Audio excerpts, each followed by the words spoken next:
Hey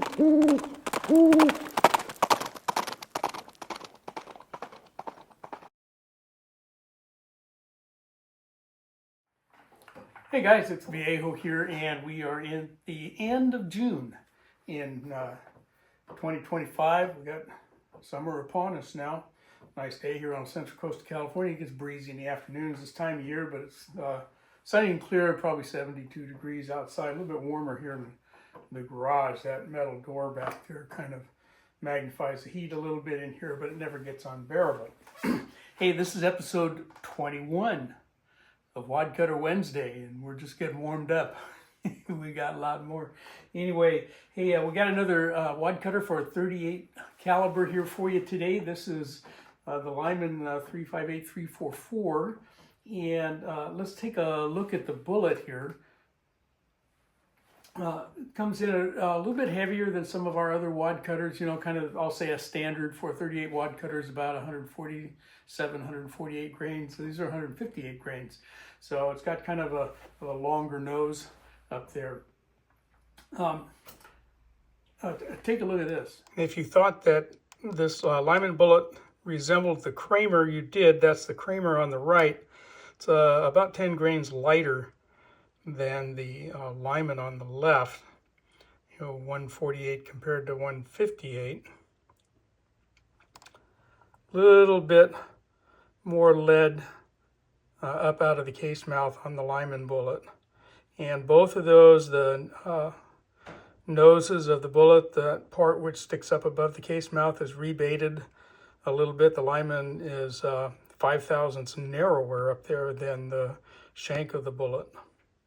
So yeah, quite similar in appearance, outwardly, at least to the Kramer number 19. It doesn't shoot as well, though, at least not for me. It shoots okay, but that's about it, as you'll see next week. This mold I had acquired some time ago and stuck in a drawer and hadn't used it. So when we get it cast up here today, this will be the first time that I actually ever used that mold.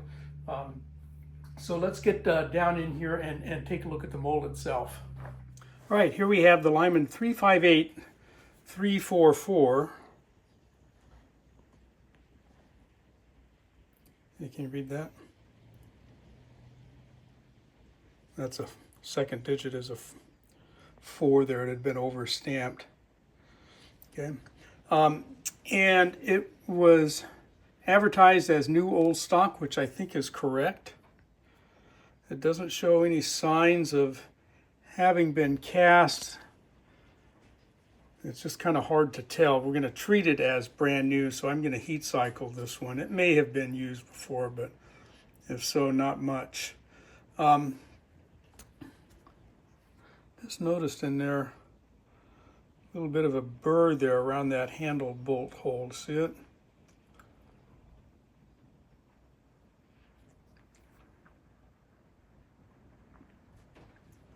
I'm going to get in there with a little flat jeweler's file and clean that up. But it should produce about 150 grain bullet.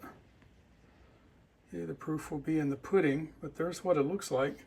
Okay, other than that, you know, kind of a standard Lyman 2-cavity mold. Okay. 2 alignment pins and their associated holes. Standard flat blade handle bolts, as is the sprue plate bolt. And, oops. Sprue plate bolt is captured with a slotted head set screw. It's a real short one. All right, I'm going to clean this guy up and put some small Lyman handles on it. These guys. And I'm going to get it on the hot plate and start heat cycling it, which means run it up to temperature, leave it sit there 30 minutes or so, and then let it cool down slowly to ambient temperature, and then run it up again. Do that about 3 times. Help cook off any residual machining oils that are on there after I clean it, and kind of season the metal a little bit. All right, I'll get after that and we'll come back when we're ready to cast. Okay, there was the mold. I'm still not 100% certain that it was brand new. It had those kind of little burrs on it, and those were steel burrs from drilling those holes, guys. It wasn't lead sticking down in there. Anyway, we got that cleaned up and taken care of, and I'd never seen that on a Lyman mold before, so I'm not too sure what was up with that. Anyhow, hey, we'll go ahead and get them cast, and as per usual, you know, if you're watching this on Rumble, you can see the whole casting process, but YouTube doesn't let us display that here on their platform, so I'll have to jump across the actual casting, and I'll show you the results, show you what the bullets look like, and we'll get them powder coated, and maybe I'll stick in some footage of sizing them or something else. This is, I'll say, filler. I hate to shortchange the guys on YouTube, but if you want to see the actual casting, you got to go to my Rumble channel over on rumble.com, and you type in my channel name like you see right here. Okay, just Walter Bunning, and you know, all one word, all kind of run together like that. And you should be able to find me over there. And once you get to my channel, if you type in Wadcutter Wednesday, you'll get a list, and probably this one will come up near the top. Anyway, let's go cast this mold. All right, so we've got 4 of them cast already, and they're all good. Okay, there's that bullet.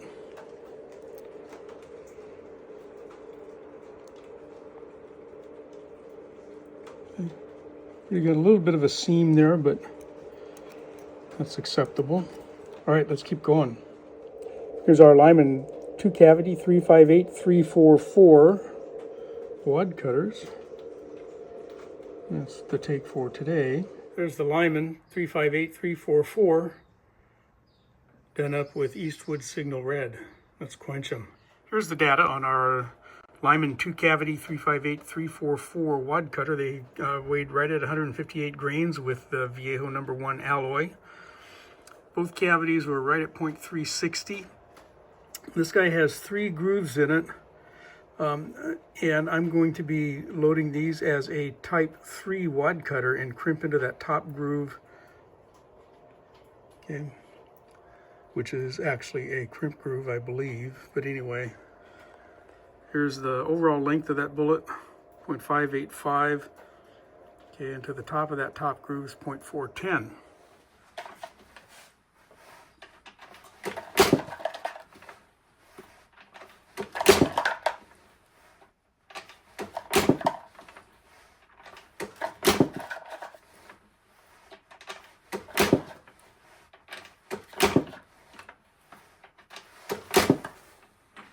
Okay, there it is, guys. Next time we'll go ahead and get them loaded and shot, but the casting went real well. As you saw, if you watched on Rumble, okay, we got some nice bullets to go out and fool around with a little bit. And no spoiler alert, by now you know that I'm loading all of my 38 wad cutters with the same charge, 2.8 grains of bullseye, regardless of style, you know, type 1, 2, 3, whatever. Okay, I'm just putting all the same charge. No real reason for doing that, just for the sake of comparison to see what they'll do. All right, that's going to do it for this one. I hope you enjoyed that and got something out of it. But from the Viejo bench for now, that's all she wrote.